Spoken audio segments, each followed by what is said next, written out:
ଥରେ ଗୋटे ଜଙ୍ଗଲରେ ମଇଁଷିଟିଏ ବୁଲୁଥାଏ। ମଇଁଷିକୁ ଏକଲା ଦେଖି ମହାବଳ ବାଘ ତାକୁ ଶିକାର କରିବାକୁ ଗୋଡ଼ାଇଲା। ମଇଁଷି ତା ପ୍ରାଣ ବିକଳରେ ଧାଇଁଲା। ମଇଁଷିଟି ତା ମନେ ମନେ ଭାବିଲା, ଆଜି ନିଶ୍ଚିତ ବାଘ ମୁହଁରେ ତା ପ୍ରାଣ ଯିବ।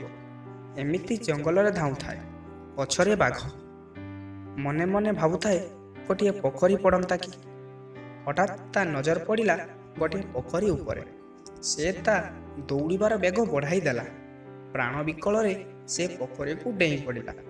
ବାଘ ମଇଁଷିକୁ ଶିକାର କରିବା ପାଇଁ ସେ ମଧ୍ୟ ପୋଖରୀକୁ ଡେଇଁ ପଡ଼ିଲା। ହେଲେ ମଇଁଷିର ସିନା ପାଣି କାଦୁଅ ପଙ୍କରେ ଅଭ୍ୟାସ ଅଛି, ସେ ସେଠୁ ବାହାରିଯିବ। ହେଲେ ବିଚରା ବାଘ ସେ ପୋଖରୀରେ ପ୍ରଚୁର ପଙ୍କ ଅଛି ବୋଲି ଜାଣିନଥିଲା। ବାଘ ସେ ପଙ୍କରେ ଫସିଗଲା, ଆଉ ସେ ପୋଖରୀରୁ ହଲଚଲ ହୋଇପାରିଲା ନାହିଁ। ତାକୁ ସେଠି ଉଦ୍ଧାର କରିବାକୁ କେହି ନଥିଲେ। ତା ଛଡ଼ା ସେ ବା ମଇଁଷିକୁ କେମିତି ଉଦ୍ଧାର କରିବାକୁ କହିବ, ଯାହାକୁ ସିଏ କିଛି ସମୟ ପୂର୍ବରୁ ଖାଇବାକୁ ଗୋଡ଼ାଉଥିଲା। ଏଣୁ କର୍ମକୁ ଆଦର କରି ବାଘ ସେ ପୋଖରୀରେ ପଡ଼ି ରହିଲା। ହେଲେ ବିଚରା ମଇଁଷିର ଭାଗ୍ୟ ବହୁତ ଖରାପ। ସେ ପୋଖରୀରେ ଥିଲା ବଉଳା କୁମ୍ଭୀର। କୁମ୍ଭୀର ଆଗେ ମଇଁଷିକୁ ଦେଖିଲା ଓ ମଇଁଷିକୁ ତା କବ୍ଜାକୁ ନେଇଗଲା। ମଇଁଷି ପ୍ରାଣ ବିକଳରେ ଭଗବାନକୁ ଡାକୁଥାଏ। ଏପଟେ ବାଘ କୁମ୍ଭୀରକୁ ଦେଖି ସେ ମଧ୍ୟ ଡରିଗଲାଣି। କୁମ୍ଭୀର ମନେ ମନେ ଭାବିଲା, ଆଗେ ମଇଁଷିକୁ ଖାଇବ, ତାପରେ ବାଘ।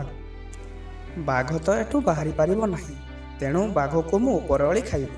ଏକଥା ବୁଝି ମଇଁଷି ଆଖିରେ ଲୁହ ଆସିଗଲା ଆଉ ଜାଣିଲା ଆଜି ତାର ମୃତ୍ୟୁ ସୁନିଶ୍ଚିତ।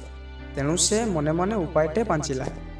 ଜୀବନକୁ ଡର ଛାଡ଼ି କୁମ୍ଭୀର ଭାଇକୁ କହିଲା, କୁମ୍ଭୀର ଭାଇ, ତୁମେ ଆଗ ମଇଁଷି ମାଂସ ଜୀବନରେ ଅନେକ ଖାଇଥିବ, ହେଲେ ବାଘ ମାଂସ କେବେ ଖାଇନଥିବ।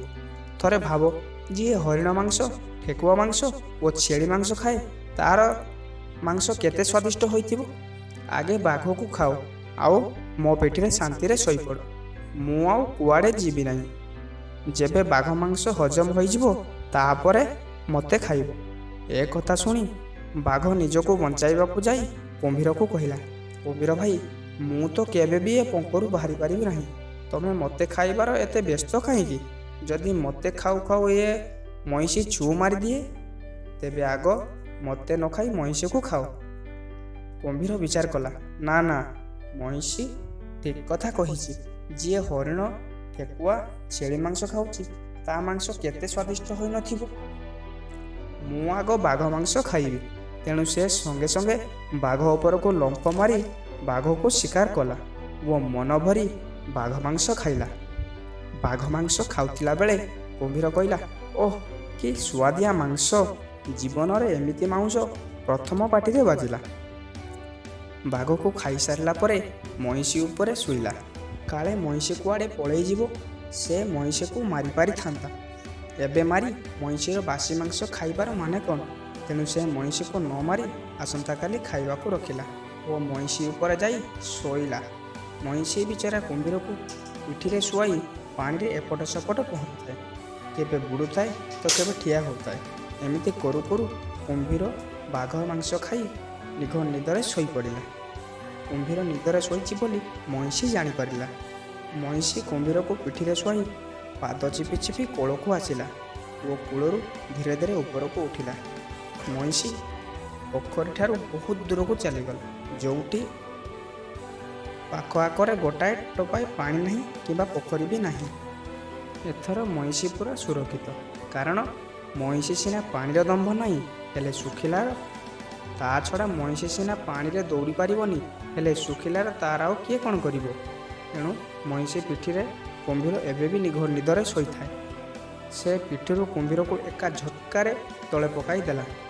କୁମ୍ଭୀର ନିଦ ଚଟକି ଭାଙ୍ଗିଗଲା। କୁମ୍ଭୀର ଦେଖେ ତ ଜଙ୍ଗଲ ଭିତରେ।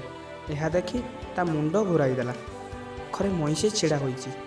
ମଇଁଷି ସେଠି କୁମ୍ଭୀରକୁ ଛାଡ଼ି ତା ବାଟରେ ଚାଲିଗଲା। ଆଉ କୁମ୍ଭୀର କେଉଁଠି ପୋଖରୀ ଅଛି ଖୋଜି ବୁଲିଲା।